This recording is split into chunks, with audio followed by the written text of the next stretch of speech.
Hoje eu tenho de tudo, amanhã eu tenho nada. Hoje eu quero brincar no meu rei que nasceu.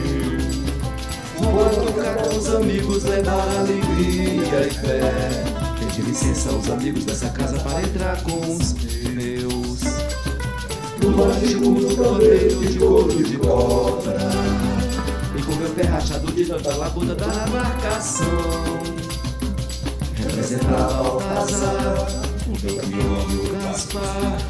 E com o dono da casa fazer louvação. Nossa melhor cantoria é em grupos de vozes. Tudo que o mestre canta, vozes vão responder. Bumbo, sanfona, cavaco, matraca, viola e até dança, rebeca, flauta, viola e caixa vão nos aquecer. Nosso calor nasce sempre do próprio rezado e da beleza de um povo em que o riso é a própria lei. Para o menino Jesus, canjica e cuscuz, lembrando ouro, incenso e birra dos reis.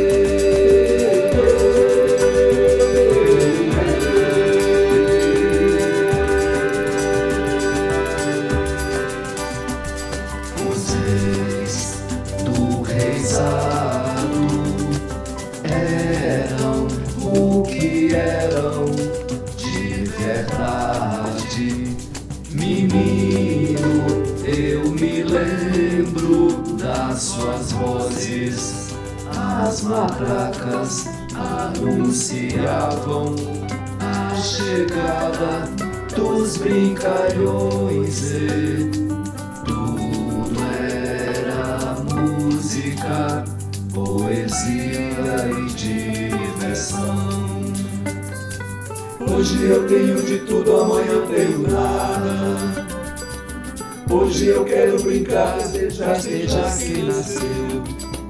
Vou visitar outra casa, levar alegria até a cantoria do improviso dessa dança louva quem morreu. Em 6 de janeiro acaba a nossa folia e com cuidado vamos guardar a bandeira até o Natal. E para nos despedir, uma canção vai surgir, agradecendo por a casa encher o imborral.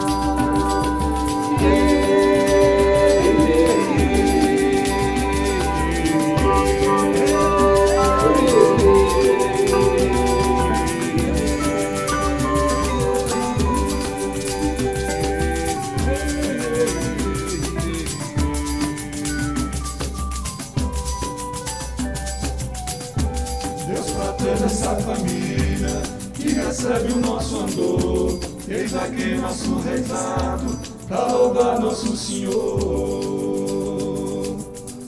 MS Dia Preview, informação até você. Nesse programa vamos falar de cultura, de uma linda homenagem a um dos mestres da música caipira do Brasil, João Pacífico.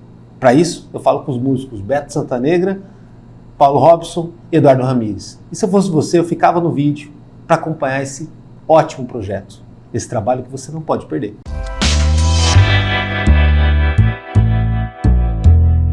Sejam bem-vindos, né? Obrigado. Vou ter que esticar a mão aqui.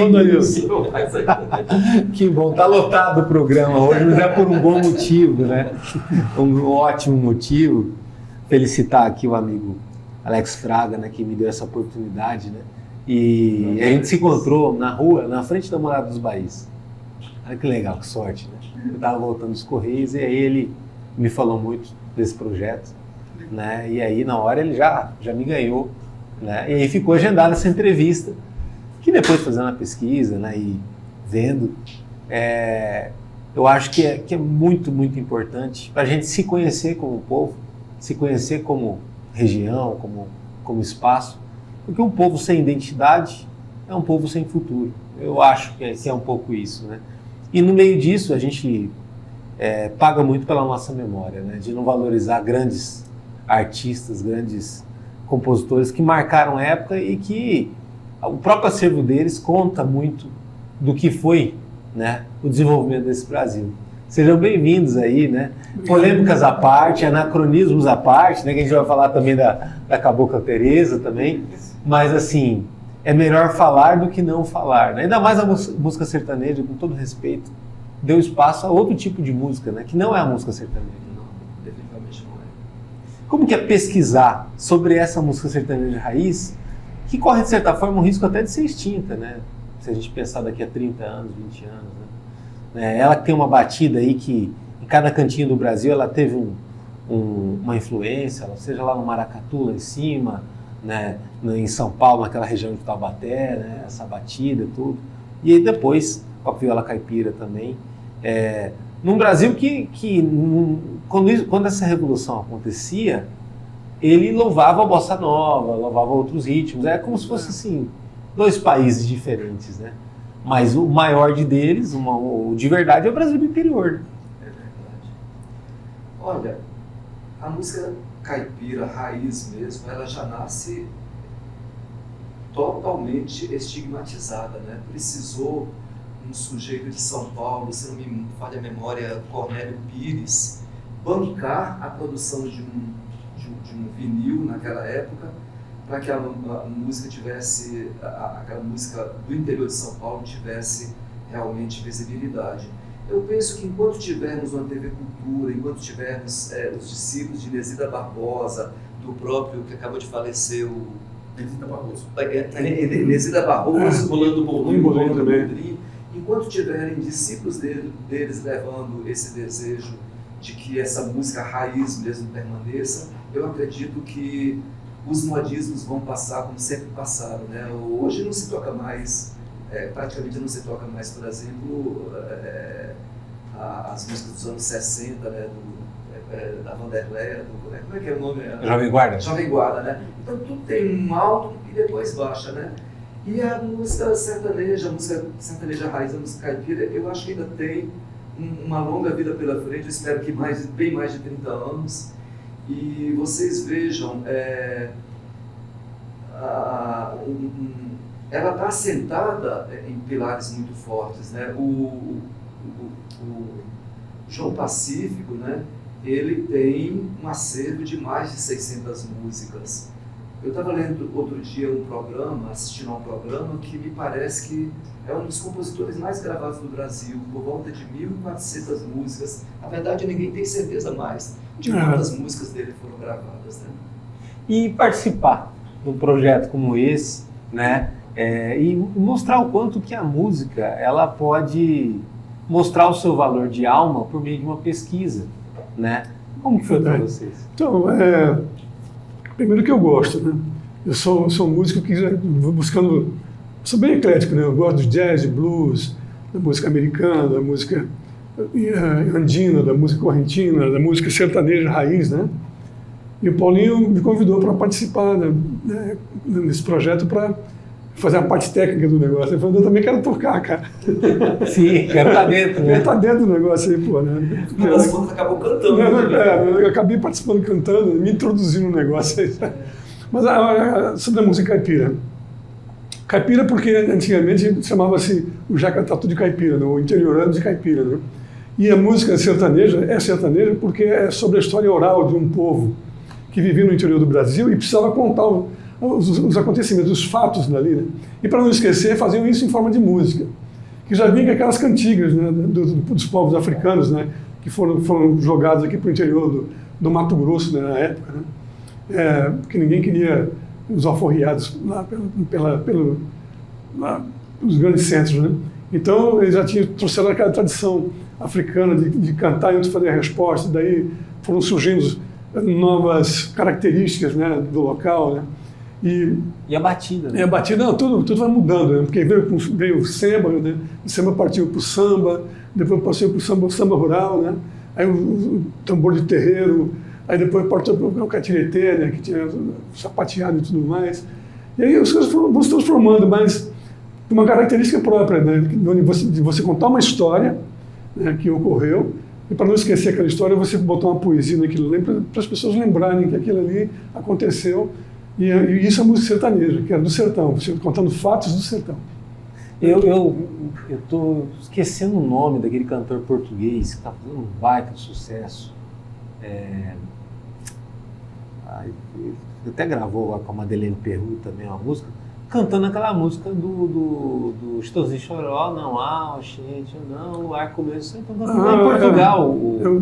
Agora não fugiu o nome A dele. música Ele cantava. da Paixão Cearense. Isso. Mas Fantástico. E o teatro em Portugal lotado e todo mundo cantando aquilo, tipo, sabendo que está cantando no Brasil, né? É verdade. Mas Você assim- citou agora, né, Danilo, essa canção aí também, né, como outras, né, Aham. do mesmo escopo, né, são canções que falam de sentimento. Quando o Paulinho me fez o convite a primeira vez para a gente fazer uma música em parceria, ele me perguntou, Eduardo, para você o que é importante na música? Eu falei, para mim, como em livro, em música, em filme, é É o que a você sente. ideia central. É a ideia Entendi. central. Então ela tem que ter uma. Não é assim, eu fui à feira comprar não sei o quê, voltei. Não é, porque Narrativa você tá contando difusa, o quê, né? Qual é o conteúdo disso, né? Então ele falou, então fechou, que eu concordo. E aí, bom, essa é uma primeira questão que eu queria destacar. Né? E a segunda é que eu acho que essa música dita sertaneja, raiz, ela fala de sentimento. Basicamente ela tem um sentimento e é uma coisa muito... as pessoas percebem isso, né? As pessoas ouvem e se emocionam com isso, se ela prestar atenção, né? Nas melodias, nas letras, nas histórias contadas. Isso é fantástico. E muito de uma conexão, né? Esse sentimento existe não só pelo desejo da arte, mas pela conexão que ele tem com o mundo dele, né? O mundo de idealização e tudo mais, né?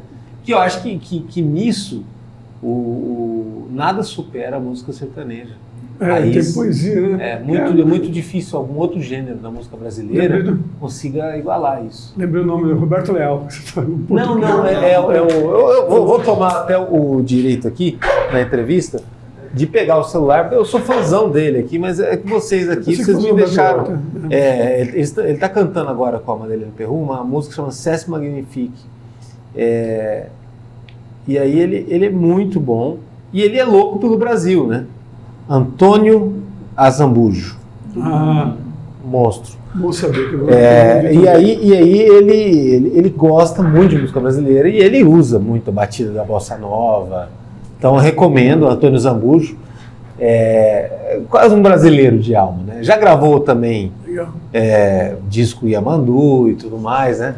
E me espantou, assim, me deu um orgulho ser brasileiro com uma das apresentações dele no teatro lá em Lisboa, lotado, e cantando essa música da maneira deles, claro, né? Não supera a original, mas mostrando o que é o nosso Brasil, né? Eu sempre falo aqui no programa que o próprio Campo Grandense ele não conhece Mato Grosso do Sul, o Mato Grosso do Sul de verdade e tal. Claro, Campo Grande tem a sua identidade, está se formando a sua identidade, mas o Mato Grosso do Sul, quando você sai aqui, porteira para dentro aí, ele é diferente, ele é outra concepção de história, de tudo mais. Tem uma nuance, né? Sim, Legal, construção. E no caso, entrar nesse universo do João Pacífico, que não é uma figura anônima, é um cara conhecido e tal, mas outra coisa é pesquisar sobre ele, entender sobre a construção da arte dele, como ele desenvolveu tudo isso, quanto tempo, quando começou esse trabalho e quanto tempo que durou mais ou menos essa pesquisa, e até depois a gente vê o que está acontecendo agora, que já é o produto final. Perfeito. Olha, a primeira ideia que eu tive de fazer o projeto foi em 2018, mas as músicas mesmo começaram a surgir em 2019. Eu estava que são músicas em homenagem a ele. Em homenagem a eles. Todas as é muito difícil você pegar um gênio, aí você tem músicas do gênio, e você fazer músicas para homenagear essas músicas. Uma música é uma resposta 83 anos depois à morte da Cabocla Teresa, né? A gente resolveu dar um final feliz para a Cabocla Teresa. Não condenamos a música na época que ela foi feita, como você mesmo disse, era um outro contexto, era uma outra situação. Mas a gente achou que aquela personagem mereceria um final feliz de não ser assassinada pelo marido, né? Mas é igual a história da Amélia, né? Hoje em dia vocês olham a música da Amélia, ela cabe aí, né? Uma semiótica, olha, você vê, não existe mais a Amélia, nem vai existir, a Amélia está condenadíssima, mas a Amélia era uma música, gente. Exatamente. Né? Então, retratava uma época, né? Retratava uma época. Aliás, até, já que eu interrompi o Paulo, Claro, claro. é uma época, mas é uma época que não é tão distante. O feminicídio está acontecendo todos os dias no Brasil. Sim. E talvez hoje em dia com números maiores, né? Fica naquela questão Mato assim, Grosso do Sul é campeão em muita nesse quesito aí. E a pandemia, vocês falam de 2018, né, quando começou a ser pensado esse projeto, depois disso veio um tal de pandemia, né, que paralisou a gente, ainda mais a questão da música, numa situação dramática aí por 2 anos, né? E aí foi isso, né? Essa pesquisa chegou a avançar durante a pandemia também? Na verdade, Danilo, é o tipo de pesquisa assim que a gente está há mais de 4 anos, né? Mas não é todo mês e não é todo dia, muito menos. Então, Entendi. Não avançou muito na pandemia, porque na pandemia eu estava ocupado fazendo... Foi muito engraçado o que aconteceu. Só um parêntese aqui. No dia de eu sair para a Bahia para fazer um pós-doutorado em zoologia, a universidade fechou a nossa saída para fazer pós-graduação. E aí eu passei a pandemia dentro de casa fazendo o meu pós-doutorado. E aí eu entreguei de corpo e alma para aquele projeto. Então, neste ano, no ano 2020, eu não mexi em nada desse projeto. Mas assim, sempre que a gente podia, dava uma retomada no trabalho, né? Acabou ficando um trabalho pequeno, maneira de dizer, são apenas 7 músicas. Porém, já temos um compromisso, fio de bigode, que vai ter o Pacíficas Volume 2. Vai ser desse jeitinho que eu estou te falando, que nem os vinis antigos, né, que era Volume 1, Volume 2, Volume 3, né? Então nós estamos prometendo o Volume 2 em breve, já temos algumas músicas adiantadas. O Bergo fez uma música que ele não sabia que ele fez para o álbum, mas eu já capturei essa música para o álbum, uma música belíssima sobre o universo rural do Pantanal, que é uma coisa que falta nesse álbum, né? E o nome? Vocês foram muito felizes com o nome Pacíficas, né? Pois primeiro que eu fiquei encantado com o nome dele, porque eu sempre achava que João Pacífico que o Pacífico fosse sobrenome. E aí, assistindo a esse programa se não me falha a memória, eu posso ter enganado, mas eu acho que foi da TV Cultura de São Paulo, em algum momento ele falava que o jornalista falava que o Pacífico era por conta da personalidade dele. Era realmente uma pessoa muito querida, nunca se envolvia com briga, muito tranquila. Virou o primeiro apelido, depois ele incorporou ao nome artístico dele, né? E aí, não sei em que momento, pimba, eu vou fazer uma música, já que a gente sofre uma enxurrada de músicas de tristeza, virou até moda, né? Como é que é o nome? Sofrência, né? Vou fazer um álbum somente de coisas boas, de coisas felizes, lembranças da minha infância, lembranças da roça, me colocar no lugar do João Pacífico, que é uma coisa muito difícil, né? Você querer imaginar como é que aquela pessoa faria aquela música. Tem uma música aqui, por exemplo... até legal o senhor tocar nesse assunto. Por exemplo, a música ela tem isso, a questão do intérprete, né? De você meio que se apoderar daquela circunstância do outro lá. Porém, se tratando em João Pacífico, pelo que eu vejo, do que a pesquisa simbolizou muito, era uma pessoa introspectiva, alguém que nem tocava instrumento. Então era um cara que com a batida de uma mesa, com um momento dele particular, dali saía a arte dele. Né? E aí, claro que a arte dele depois tinha vida própria e ganhava o mundo, né? Pois Isso dificulta bastante para vocês, ainda mais fazer, no caso, essa homenagem, né? Pois é. Eu inclusive aproveitei, Danilo, essa história de ele não tocar instrumento nenhum e transformar a mesa em um piano. Eu transformei isso na principal música em homenagem a ele, porque Cabocla Teresa é homenagem a um momento, a uma obra dele. Sim. Mas naquela mesa caipira, uma brincadeira, inclusive, com a famosa, naquela mesa do Sérgio Bittencourt, em homenagem ao seu pai, o Jacó do Bandolim, né? Naquela mesa caipira é a história do João Pacífico. Inclusive, eu uso o termo Cordeiro em vez de usar Cordeirópolis, porque Cordeirópolis é o nome mais recente. Sim. Mas na certidão de batismo dele, ele nasceu em Cordeiro. Então, a cidade é que mudou de nome, né? Então, fala do nascimento dele, fala de ele tocar piano em entre aspas, na mesa para poder dar uma cadência, dar uma batida para compor. E a segunda parte da música fala das grandes obras dele. É lógico, nem todas, né? Uma pessoa que fez uma obra tão vasta, né? E uma curiosidade, o tom do sertão que eu falo na música, João é o tom do sertão, assim como o título faz uma alusão a um grande nome da música brasileira, ele é o tom do sertão no sentido de ser o espírito do sertanejo, porque ele não apenas fazia música sertaneja raiz, mas ele era o próprio caboclo, né? Ele era caboclo mesmo. A mãe dele, me parece. Ele não precisava sentir o que é o caboclo. A mãe dele era escrava, ou o pai, um dos dois eram escravos libertos, né? E também, não apenas o tom no sentido de ele ser a essência do mundo sertanejo, aquela região toda de São Paulo, interior de São Paulo, como eu, sem pestanejar, o comparei ao Tom Jobim, pela grandeza da obra. É lógico, o Tom Jobim tinha uma erudição muito grande, a música dele é de uma complexidade muito grande, mas não é fácil fazer música simples. Eu tenho mais facilidade, sinceramente, de fazer uma bossa nova do que uma moda de viola. Isso é legal, o senhor falar, porque vocês entendem do que é uma música, né? Tipo, de secar uma música, uma obra, um início disso, tal, né? Ou até que vocês também, assim, explicam isso para as pessoas, né? Isso tem também um valor enorme, né? E graças a Deus a gente tem uma das melhores faculdades de música do Brasil aqui na UFMS. A gente pode tocar um pouquinho dessa daqui, que é uma música muito curiosa desse projeto. Vamos lá.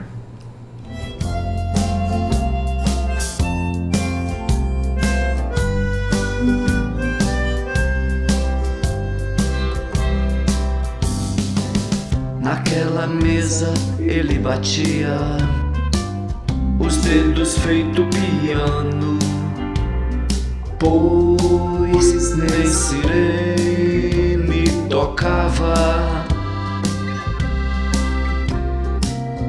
Pra compor ano após ano no piano imaginário, o violeiro honorário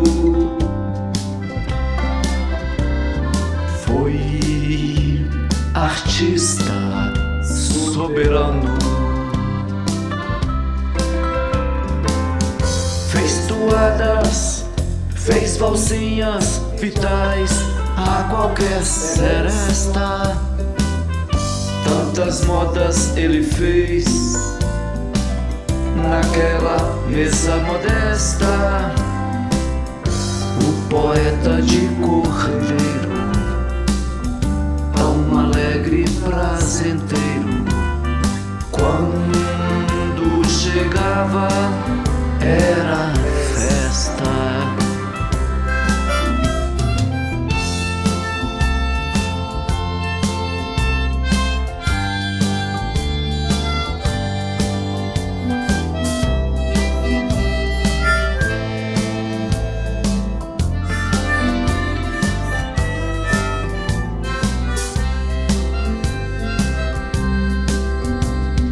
João era o tom do sertão, fez pérolas à luz da lua, pingo d'água, Pirangi, Cabocla Teresa, Três Nascentes, minha rua.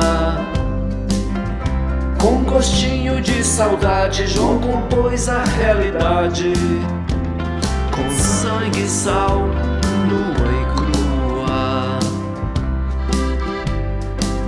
Naquela mesa de roça, o pacífico João compôs e escreveu como ninguém. O real, o verdadeiro sertão foi a alma do caipira, que até hoje sempre nos inspira.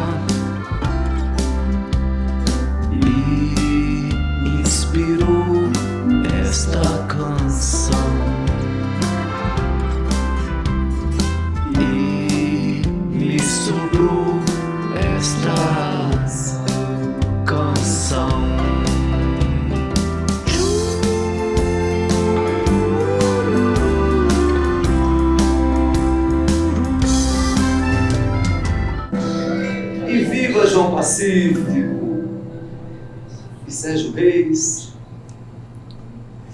Para a gente dimensionar para o público que está nos assistindo, para entender o tamanho do João Pacífico, além do volume, né, 600 obras, quais outros artistas ele influenciou ou gravaram alguma coisa dele? Nossa, tem Olha, Milionários é Rico. Estrada da Vida não tem quem não conheça, né? Chitãozinho Chororó, todas Sérgio Reis também, Sérgio Reis, Sérgio Reis. Pedro Mendes da Estrada. Estrada da Vida, acho que é talvez a maior música de Milionários é Rico. Aqueles dois irmãos lá. Leandro Leonardo também.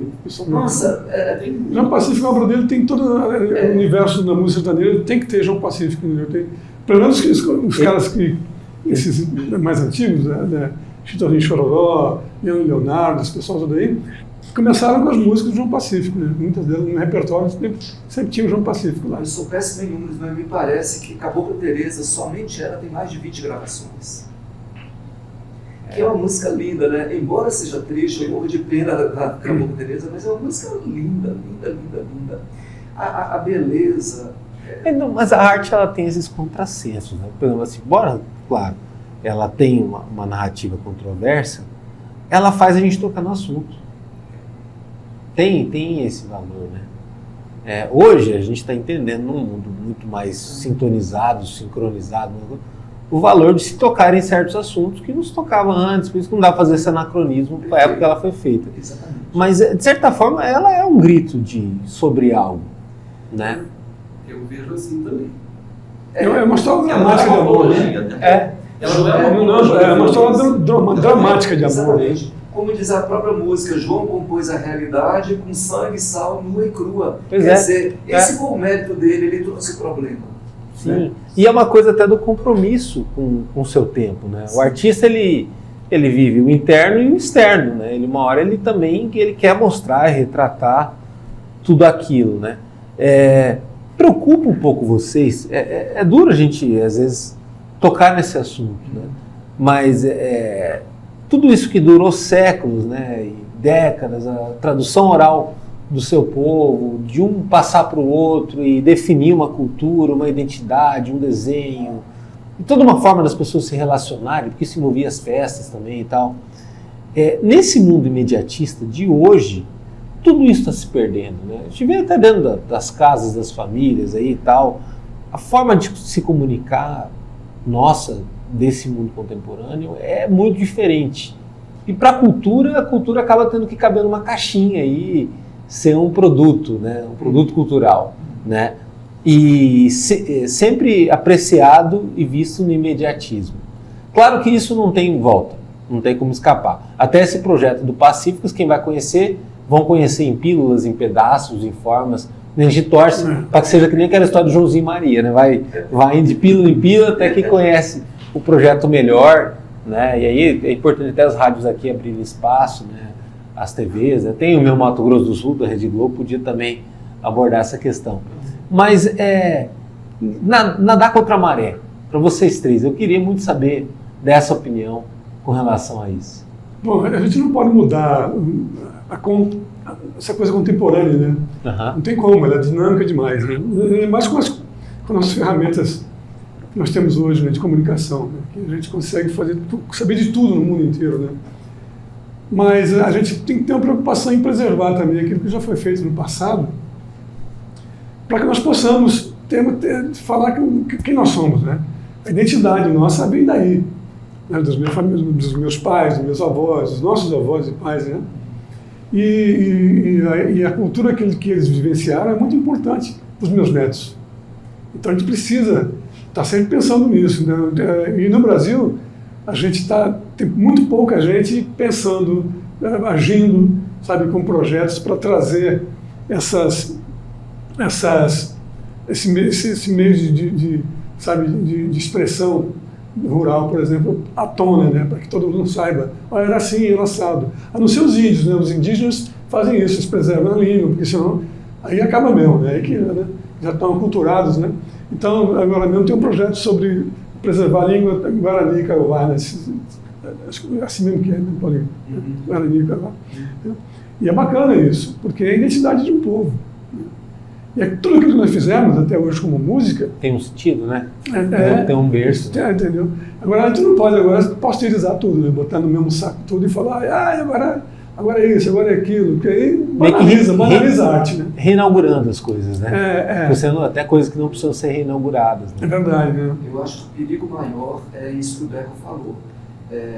Se os meios de comunicação começarem a padronizar tudo e não abraçar a diversidade musical brasileira e de todas as manifestações culturais, a gente corre o perigo de virar tudo igual, que nem boiada de Nelore, sabe? Assim, você olha assim, você não consegue saber quem é quem. Admirável mundo novo, Exatamente. né? Eu acho que isso meio que vale para tudo, né? Vale para tudo, inclusive pro jazz. Aí você pega a tradução, o jazz, tudo. blues.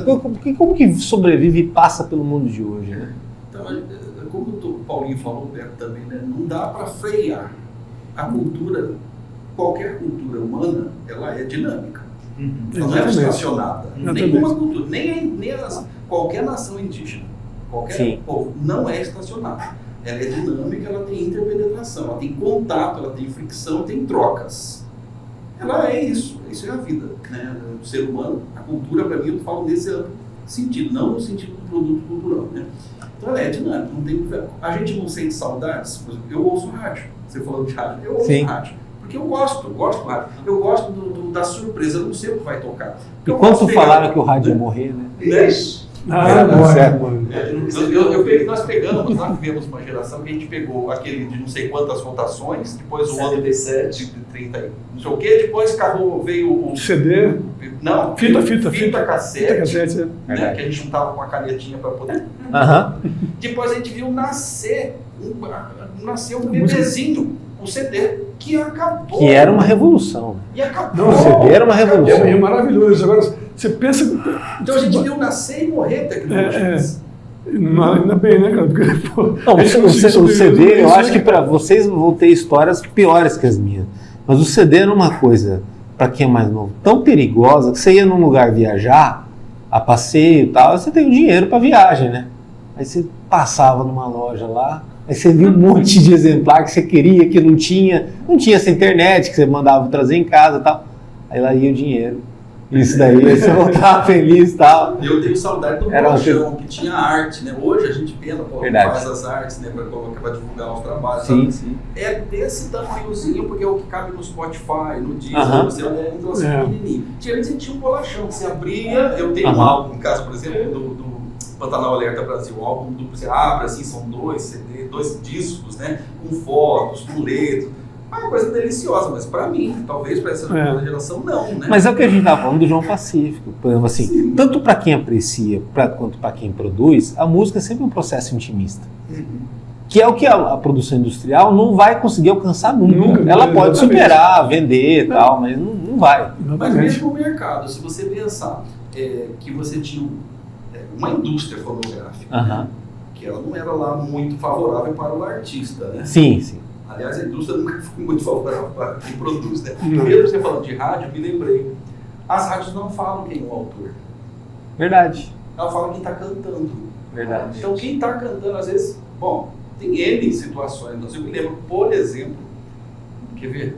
Eu vou lembrar de alguma agora. Foi, acho que quando era João Paulo e Daniel, a dupla, né? Aí morreu, foi o João Paulo, né? Morreu, foi o duas Daniel. histórias dele, né? Não, Daniel que ficou. O Daniel que ficou, né? Então, o João Paulo que morreu. E aí fizeram aqueles shows amigos, que eram os sertanejos lá, os Chitãozinho e Chororó, Leonardo, não lembro quem mais era. E aí o Daniel disse que não ia cantar mais. Aí ele veio, né? Trouxeram ele cantou sozinho.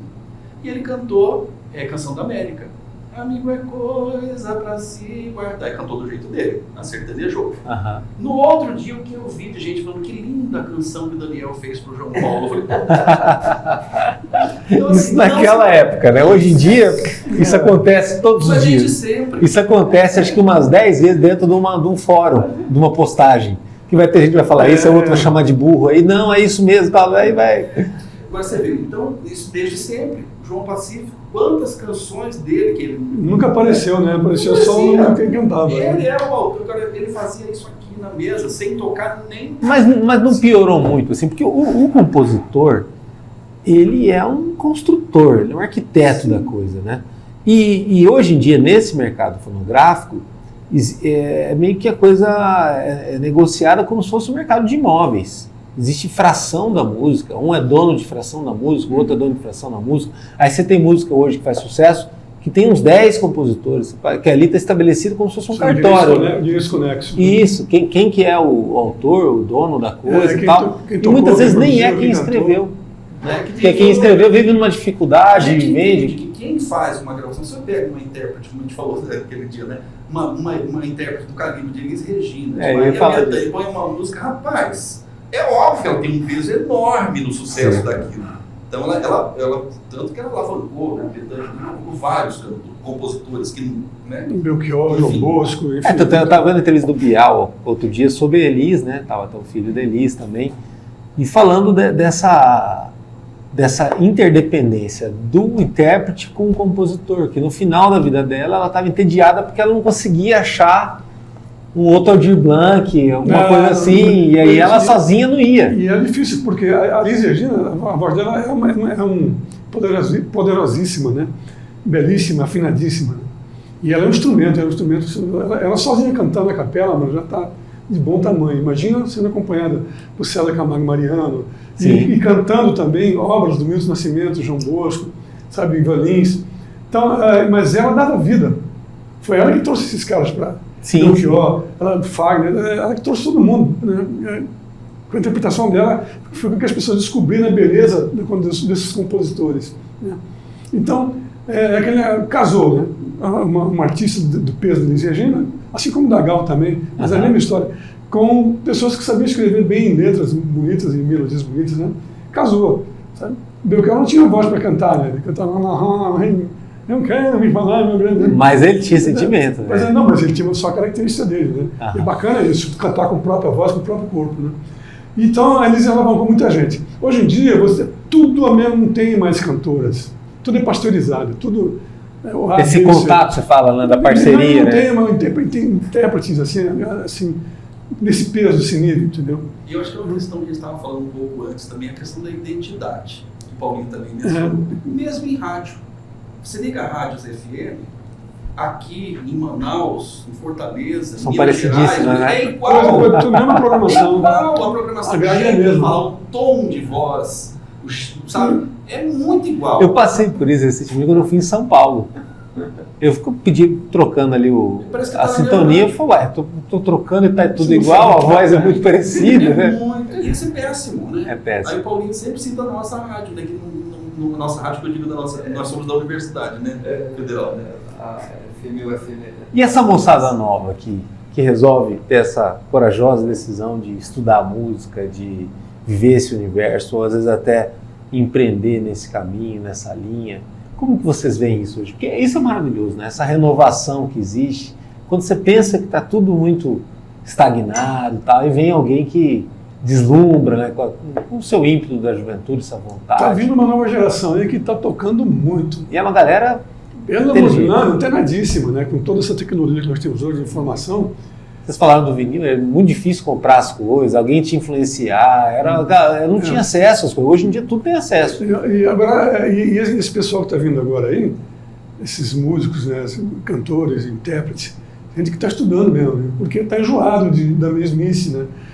Porque a indústria fonográfica, ela pegou um tipo de coisa só que agrada a todo mundo. O fulano fez uma coisa que deu sucesso, aí o outro faz igualzinho. Até costumam brincar com a voz nasalada, né? Pelo nariz, todo mundo canta pelo nariz, não entendo porquê, mas é assim, porque é para imitar um, imita o outro. Aí fica a imitação da imitação da imitação da imitação, aquele negócio, ele liga uma rádio e não sabe que rádio é essa, quem que está mesmo está cantando. Qual que é a dupla, né? Pô, é a mesma coisa. Então, essa moçada que está vindo hoje, e eu estou percebendo isso, eles estão assim, antenadíssimos com a aprendizagem, né? Com o aprendizado, sabe, técnico, né? Nas universidades e tudo mais, porque quer mudar esse cenário. Não dá mais para você fazer aquela coisa, porque a tecnologia veio e ela entregou tudo de mão beijada para todo mundo. Sim. Aí você faz qualquer coisa. E ao mesmo tempo nos prejudicou nesse sentido. Eu sempre também comento aqui no MSD, eu vou cutucando essa ferida aí até, né, ela virar uma fratura exposta. É uma cidade Campo Grande, capital do Mato Grosso do Sul, uma cidade com poucas livrarias. Tem poucas livrarias. Loja de instrumento musical parece que tem 2, 3 nomes diferentes, mas é tudo do mesmo dono, né? E aí você tem essa realidade restrita, que não é boa. Embora te fale, mas aqui é interior. Tem hora que para se defender a gente faz isso, né? Aqui é interior, interior, mas para certas coisas não pode ser tão restrito. E aí eu entro numa outra questão. O MSD, por exemplo, ele não é um veículo nichado. Vem todo mundo aqui, vem do político ao economista, a alguém que vai falar de saúde, a vocês que estão falando de um projeto cultural. Mas assim, a própria mídia no Mato Grosso do Sul, ela tem dificuldades para valorizar a própria terra. No Mato Grosso vende-se internamente muito melhor o rasqueado do que a gente faz aqui com as nossas tendências musicais e culturais, né? Claro, lá tem 400 anos, né, tudo mais de colonização, né? E aqui não tem isso, né? Você pega situações aí como do Alex, que tem o blog do Alex Fraga, que está aí muitos anos aí, tipo assim, valorizando, como se fosse um foco de resistência também. Como que vocês olham esse comportamento da mídia para poder ter essa entrada, pelo menos o mínimo de exposição das coisas? A mídia que, seja aqui em qualquer lugar do mundo, ela é sempre caótica e difícil, autofágica, e difícil dela se sustentar, se organizar. Ela está sempre também em mudança, em transição, em dificuldade. Só que no meio, enquanto ela está assim e ela tem que retratar a realidade tem que estar em transformação. É que ela é um produto também, né? Ela também é um produto. Se vende. Sim. E o produto se vende quando tem alguém disposto a comprar. O que é que as pessoas querem? Então é um fator de educação. É uma via de mão dupla, né? Essa é a palavra. Não dá para fazer uma mídia que seja, vamos dizer assim, não é nem ser intelectualizada ou elitista, não é isso. Que seja mais raiz mesmo. Mas se ninguém comprar, ela precisa sobreviver. Mas ela não poderia ser mais plural, talvez? A gente pensa muito mas deveria, isso vende. A questão tudo assim, quando a gente vive no mundo capitalista, tudo se traduz em homem. Se traduzir em dinheiro, ser multi, beleza. Se não, vai ficar o nasalado, a mesmice, o padronizado, o pasteurizado. Se é isso que dá dinheiro. Pois é, mas então, eu acho que duas coisas dá dinheiro. Aí a gente entrou numa questão legal também, a discussão boa.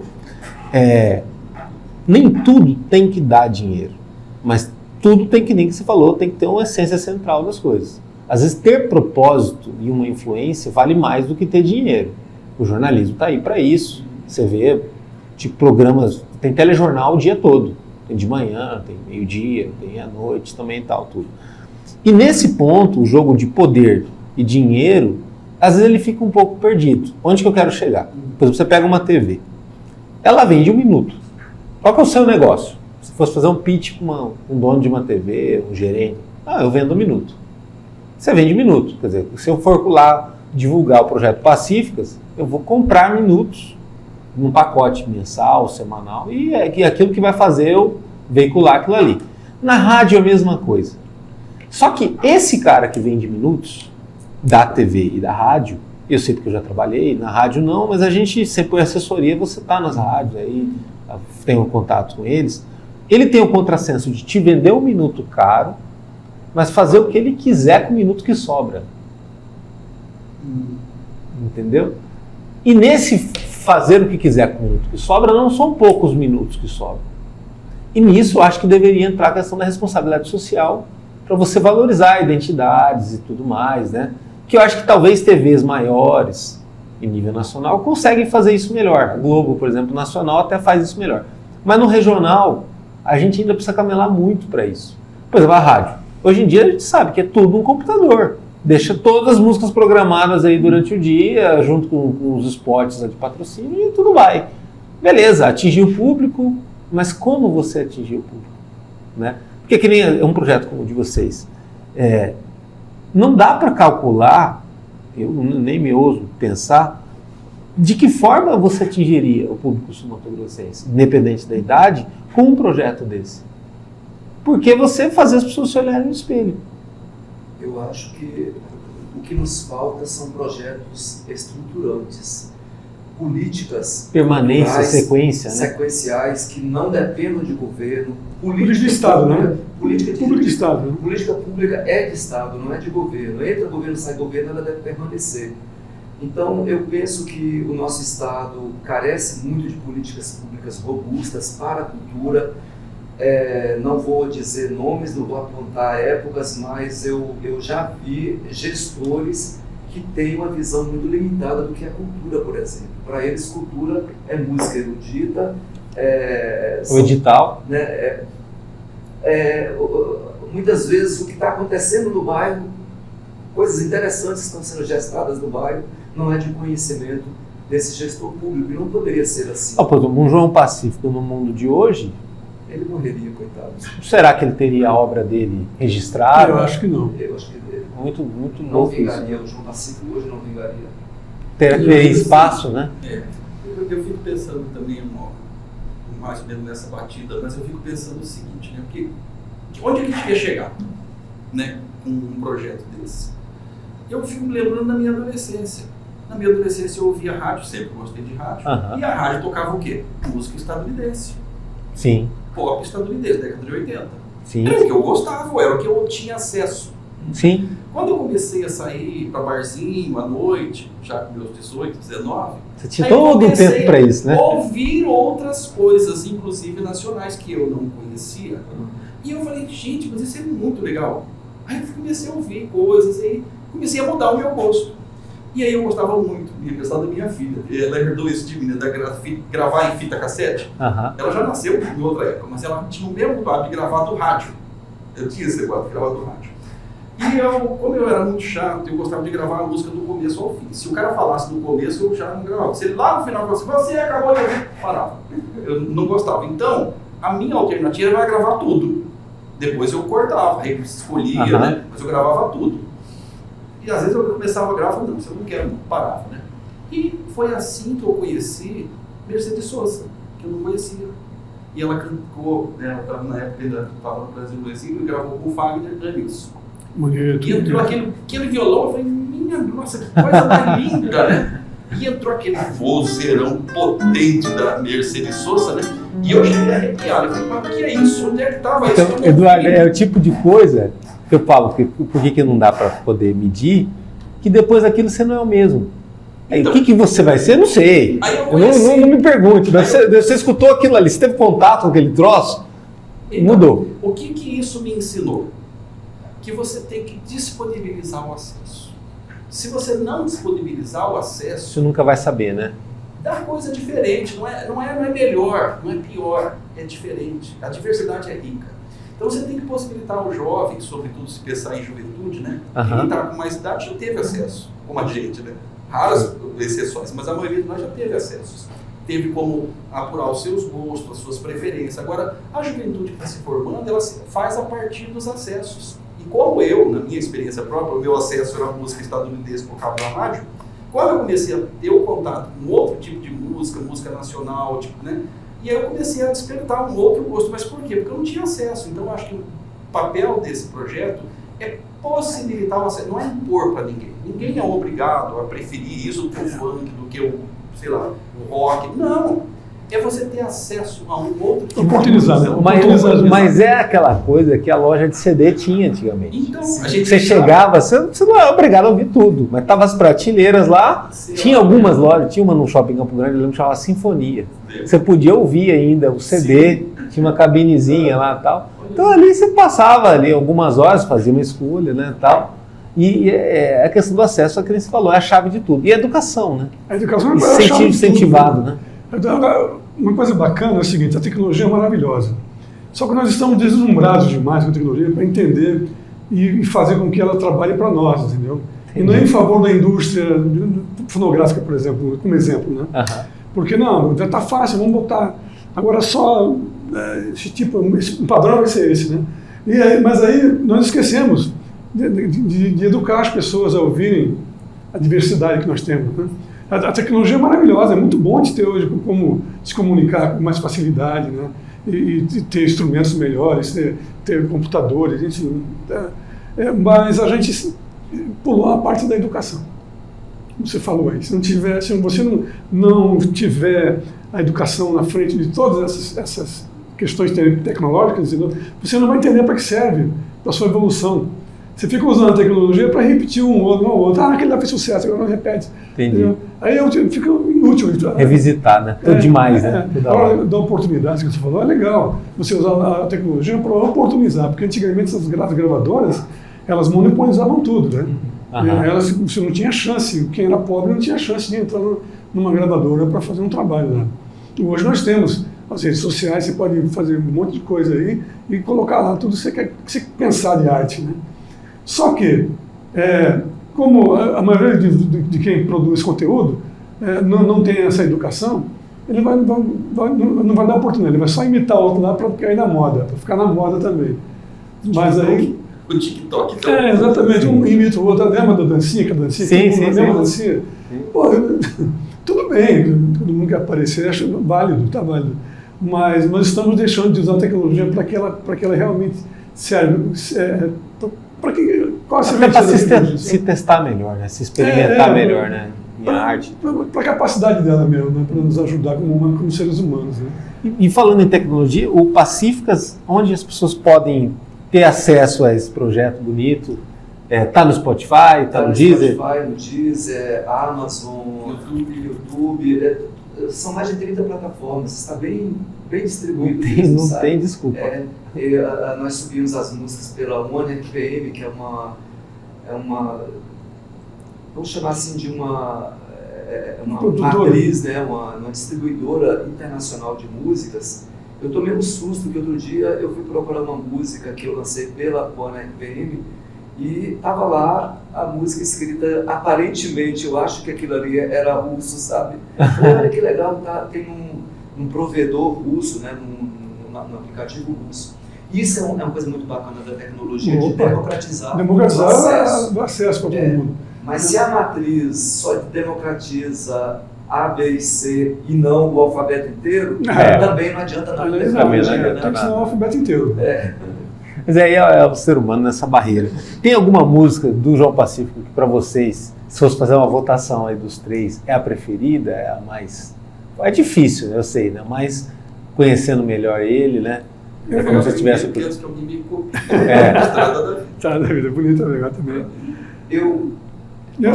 Pode falar. Eu adoro Pingo d'Água.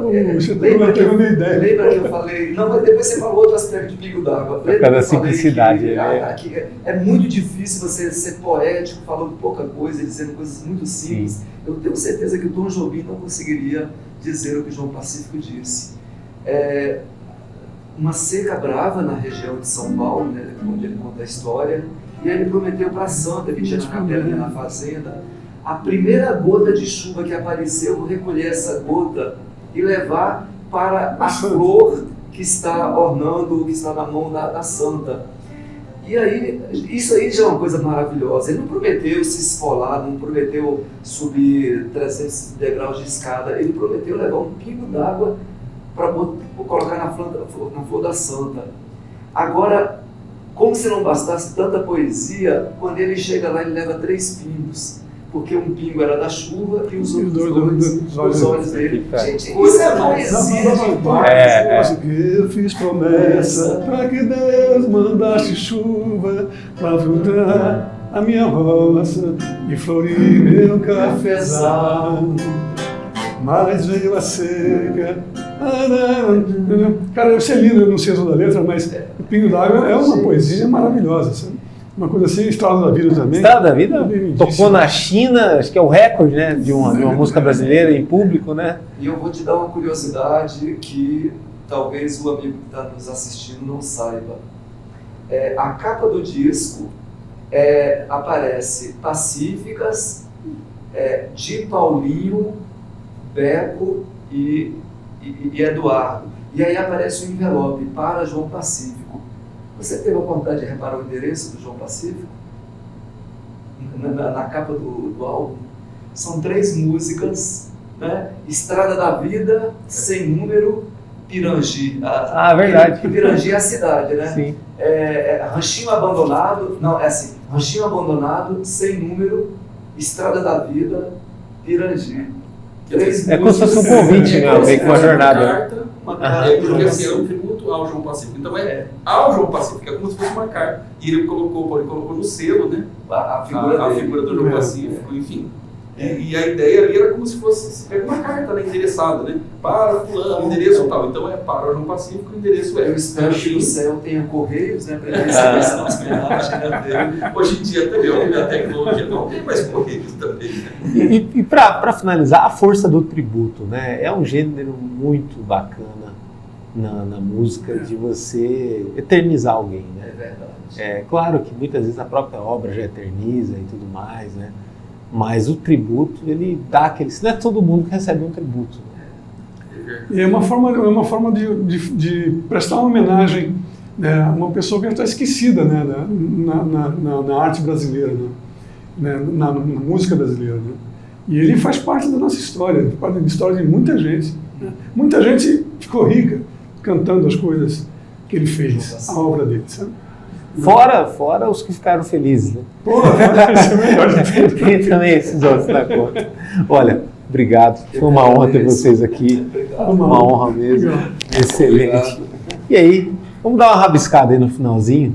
Só pra gente terminar aqui com alguma música. Faz o que você sugere. Dessa música. Teresa, meu grande amor, cansou dessa nossa vidinha de rancho no alto da serra, fugiu com a almofadinha, aquilo me machucou, eu pensei quanta ingratidão, trocar esta vida tranquila por uma grande ilusão, com demo quase vencendo, eu quis a cabocla matar, mas o amor intercedeu, dizendo pra eu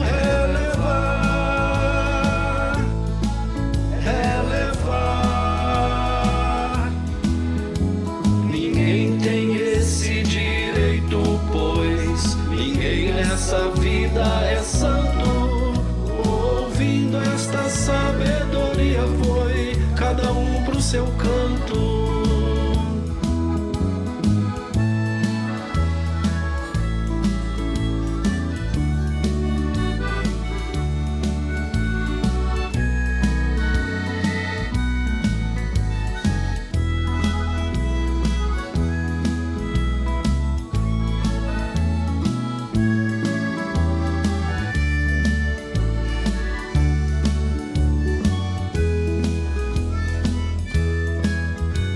E assim a vida honrei, voltei a ser bem mais feliz, morando pertinho do céu, no ranchinho que eu sempre quis, sinal maior de amor,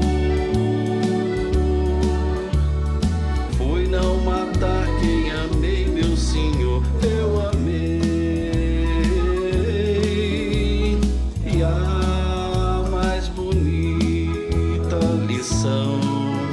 Ao nosso